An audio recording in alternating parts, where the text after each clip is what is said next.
0.04 का वर्गमूल ज्ञात कीजिए। तो 0.04 को आप वर्गमूल में इस तरीके से लिख सकते हैं, इसको हिंदी में करनी कहते हैं।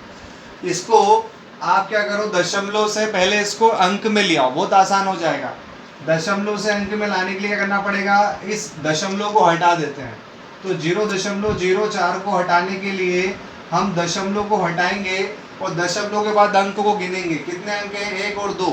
तो दशमलव हटा दीजिए, तो उसके नीचे हर में क्या हो जाएंगी, 2 जीरो लग जाएंगी। 2 जीरो क्यों लगी, क्योंकि दशमलव के बाद 2 अंक थे, 1 और 2, तो 2 अंक हो गए। इसके बाद क्या स्टेप बनेगी हमारी, फिर अंडर रूट के अंदर, इसको वर्गमूल भी कहते हैं। यहाँ 0 और 0 था, तो 0 और 0 की वैल्यू अब नहीं बची। अब हमारे पास बचा है ओनली 4, तो ऊपर बचा है 4 और नीचे बचा है 100। ठीक है। इस वर्गमूल को लिखने का एक तरीका और है, क्योंकि ये दोनों पर वर्गमूल लगा है, दोनों पर स्क्वायर रूट लगा है, तो 4 के ऊपर भी वर्गमूल है, 100 के ऊपर भी वर्गमूल है। इसको इस तरीके से भी लिखोगे तो भी आपका सवाल वही होगा जो मैं बताना चाहूँगा। ठीक है, क्योंकि दोनों के ऊपर लगा है वर्गमूल।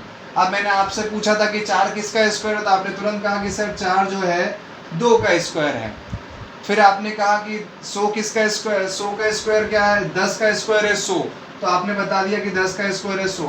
तो इसको जब हल करेंगे तो 10 मिलेगा, 4 को हल करेंगे तो 2 मिलेगा।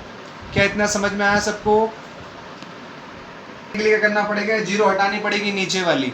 तो 0 को हटाइए, 1 0 लगी थी, तो ऊपर से अंक गिनते हैं। ऊपर से एक अंक गिना तो अकेला अंक है बस 2, तो 0 को हटाएंगे तो 2 के बाद हाँ इकाई अंक से उल्टे हाथ की तरफ जाएंगे, सीधे हाथ के उल्टे हाथ की तरफ, तो आपको पॉइंट लगाना पड़ेगा। तो 0 हट गई और अब यहाँ लग गया 1 पॉइंट। 1 0 थी तो 1 डिजिट के बाद पॉइंट लगा दिया और हमारा आंसर हो गया। अब ये वाला आंसर आपको मिलेगा 0.2 की तरह। तो यहाँ पॉइंट के अगर पहले अगर मैं 1 0 लगा दूँ तो बिल्कुल आपका आंसर सही बन जाएगा। ठीक है, समझ आया सबको?